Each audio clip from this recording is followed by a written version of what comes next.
Hello प्यारे बच्चों, नमस्कार। हम आपको आप सारे स्टूडेंट 11th के हैं। हम आपको आज से 11th का मैथमेटिक्स पढ़ाएंगे और आप लोग वीडियो को अच्छी तरह से देखें और उस घर पर अध्ययन करें, जो समस्याएं हो पूछें। और ये आपकी कोचिंग निःशुल्क है। अधिक से अधिक 11th के बच्चे इस से जुड़ें। तो मैथमेटिक्स 11th में जो है, देखिए सबसे बड़ी बात ये है, कक्षा 11 का जो गणित है वो बहुत ही महत्वपूर्ण है। कक्षा 10 में आप जो पढ़कर आए हैं वो सिर्फ बेस पढ़कर आए हैं, और आप जो 11th में जो पढ़ेंगे वो बहुत इम्पोर्टेंट है। जैसे बहुत से जो भी कंपटीशन है उसमें 11th का ही मैथ ज़्यादा पूछा जाता है। बहुत से बच्चे क्या करते हैं, 11th को रेस्ट ईयर मान लेते हैं। उन्होंने कहा चलो इसमें कुछ नहीं करना, 11th है, बोर्ड का एग्ज़ाम तो होगा नहीं। लेकिन अगर आप 11th में जो मैथमेटिक्स पढ़ेंगे उसका उपयोग 12th में है, क्योंकि 12th के सारे टॉपिक 11th के मैथ से रिलेटेड हैं। अगर 11th का मैथ आपको सही से नहीं आ रहा है तो आप 12th में अच्छी पकड़ नहीं बना पाओगे, चाहे कितनी भी मेहनत कर लो, क्योंकि बेस वही है। जैसे डिफरेंशिएशन है, डिफरेंशिएशन में शुरुआत आपकी 11th में है, और जब डिफरेंशिएशन की हार्ड प्रॉब्लम है वो 12th में है। एप्लीकेशन डिफरेंशिएशन का वो 12th में है। ऐसी प्रोबेबिलिटी की स्टार्टिंग है 11th में, और उसका थोड़ा बड़ा रूप है 12th में। तो कहने का तात्पर्य ये है, जब तक आप 11th का मैथमेटिक्स अच्छे ढंग से नहीं करेंगे तब तक आप 12th का मैथमेटिक्स बढ़िया नहीं कर सकते। समझ रहे हैं ना? इसलिए आप 11th का मैथ बहुत मजबूती से करें। लड़के हैं वो एयरफोर्स, नेवी, एनडीए इन सब में भाग लेंगे, इसलिए ये 11th का मैथ। लड़कियां हैं वो आप इंजीनियरिंग करेंगी, बहुत सी ग्रेजुएशन करेंगी, पोस्ट ग्रेजुएशन करेंगी। तो इसलिए मैथ बहुत ही मज़ेदार टॉपिक है, आपको बहुत मज़ा आएगा, क्योंकि आपने 11th में मैथ लिया है तो इंटरेस्ट तो आना ही है। जिनको मैथ में इंटरेस्ट आता है वही तो 11th में मैथ पढ़ेगा, इसलिए आप विशेष ध्यान रखें। चलो तो आज हम शुरू करते हैं सेट थ्योरी। 11th में सबसे पहला टॉपिक है समुच्चय। क्या पहला टॉपिक है? समुच्चय। बच्चों आपको पता है समुच्चय किसे कहते हैं? समुच्चय का कॉन्सेप्ट क्या है? जैसे आपके घरों में टी सेट है। टी सेट में क्या क्या होता है? एक ट्रे होती है, एक केतली होती है, और उसमें 6 कप होते हैं। तो इस पूरे को क्या कह देते हैं? T set. आपके घरों में आपने देखा होगा कि आपके कलर बॉक्स होगा, तो आपने कहा मेरा ये कलर बॉक्स या ज्योमेट्री बॉक्स है। तो ज्योमेट्री बॉक्स में क्या होता है? वो प्रकार होती है, स्केल होती है, त्रिभुज टाइप की बहुत सारी चीज़ें होती हैं, रबड़ होती है, पेंसिल होती है। इसे हम क्या कि ज्योमेट्री बॉक्स कह देते हैं। तो ज्योमेट्री बॉक्स जो है वो ज्यामिति जो उपकरण होते हैं उनका एक समूह होता है। इसी तरह आपने देखा क्रिकेट टीम। तो क्रिकेट टीम है वो, उसमें क्या होता है? क्रिकेट के बहुत सारे प्लेयर होते हैं। उसमें बैट्समैन होता है, बॉलर होता है, विकेट कीपर होता है। तो ये सब, इन सबको क्या कह देते हैं? Cricket team. तो क्रिकेट टीम में क्या है? एक समुच्चय है। तो समुच्चय का कॉन्सेप्ट तो ये रहा। अच्छा, दूसरी बात ये है कि समुच्चय जो है वो जर्मन के एक महान गणितज्ञ थे, जॉर्ज कैंटर। क्या नाम था? जर्मनी गणितज्ञ थे।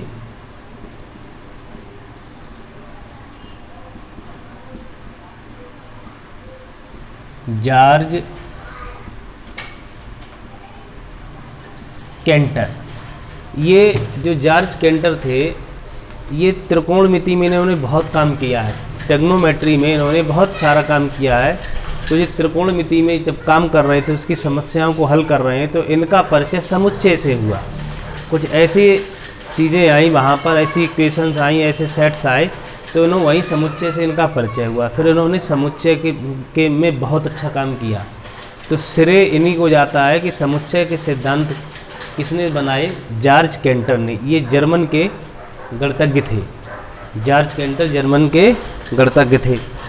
इन्होंने समुच्चय पर काम किया। ये बात तो सभी बच्चों को आनी चाहिए कि समुच्चय के प्रतिपादक कौन है? तो आपका जवाब होना चाहिए जॉर्ज कैंटर। ये जर्मन के मैथमेटिशियन थे। अब इसमें एक बात आती है कि समुच्चय की डेफिनेशन क्या है, समुच्चय कहते किसे हैं। समुच्चय की परिभाषा सुनिए, वस्तुओं के सुपरिभाषित संग्रह को समुच्चय कहते हैं। वस्तुओं के सुपरिभाषित संग्रह को समुच्चय कहते हैं। अब सुपरिभाषित क्या हुआ?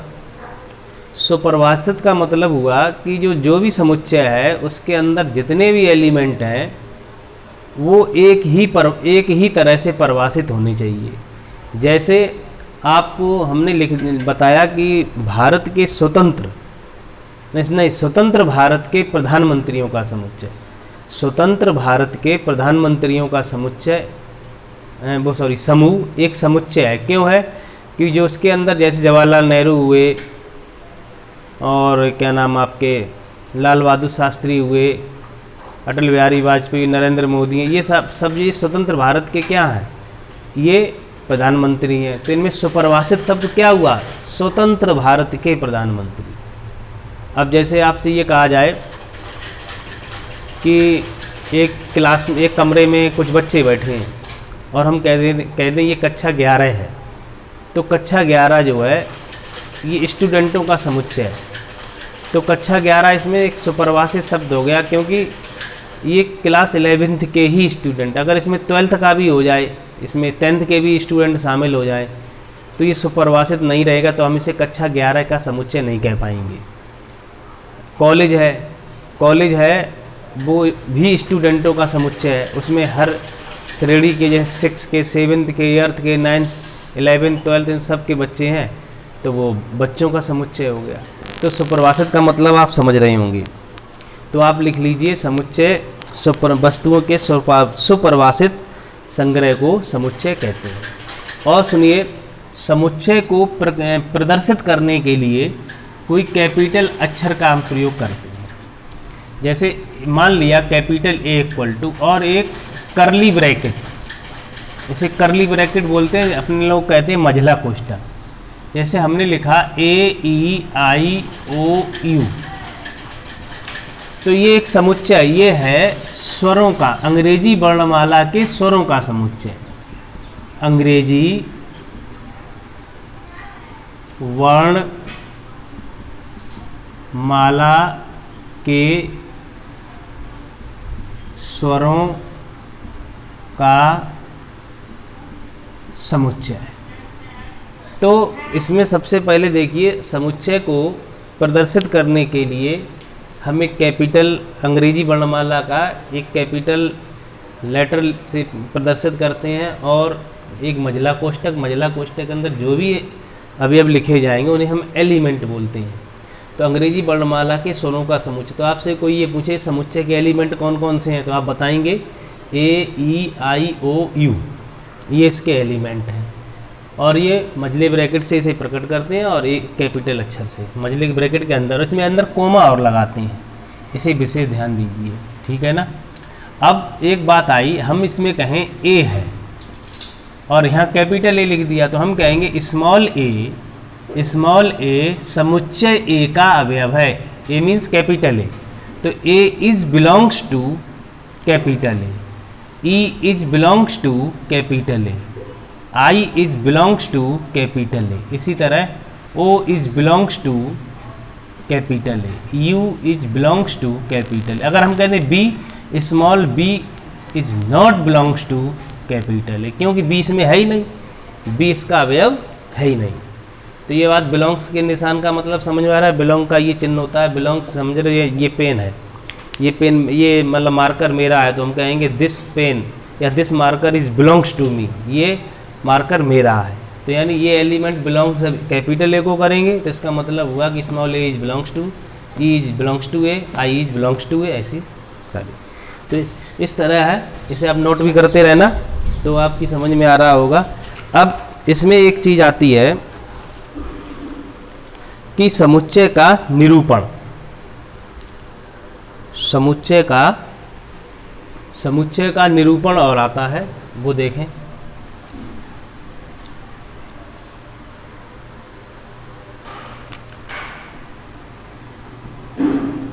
समुच्चय का निरूपण। इसकी दो विधियां हैं,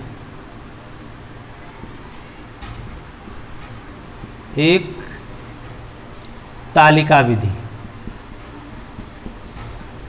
तालिका विधि या रोस्टर और बोलते हैं इसे, रोस्टर मेथड, और टेबुलर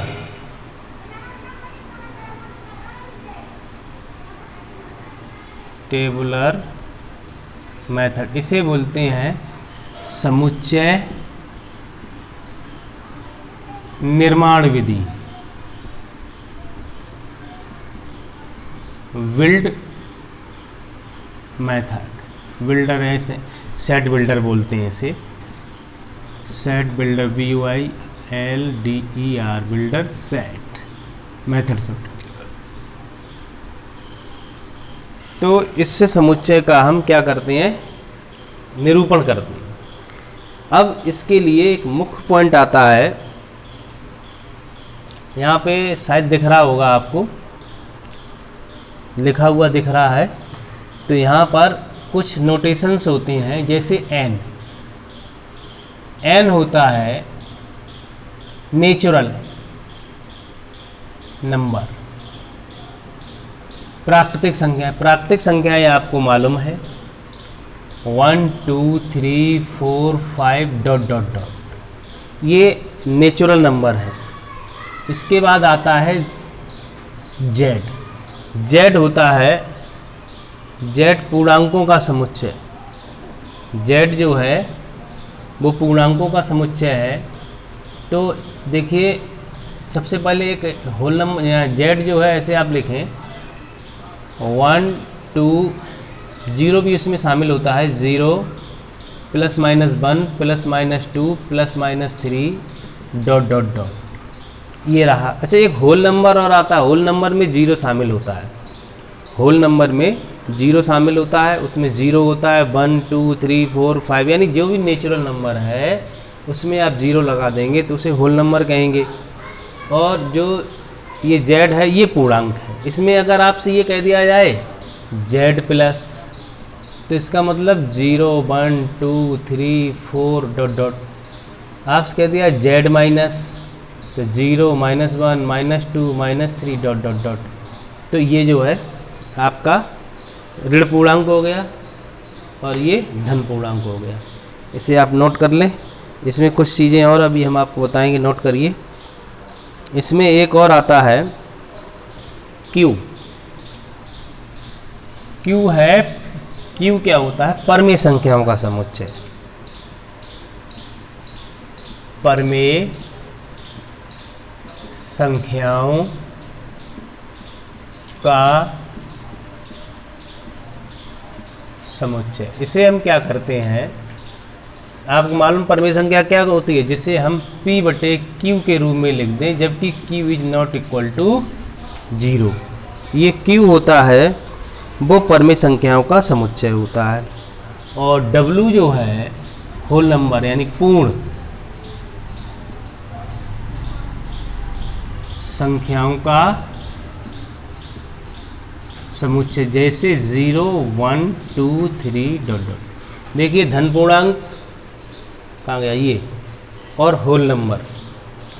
होल नंबर शायद आपको अंतर है, होल नंबर में 0 1 2 3 4 5 6 7 8 9 ये होगा, 9 तक रहता है होल नंबर।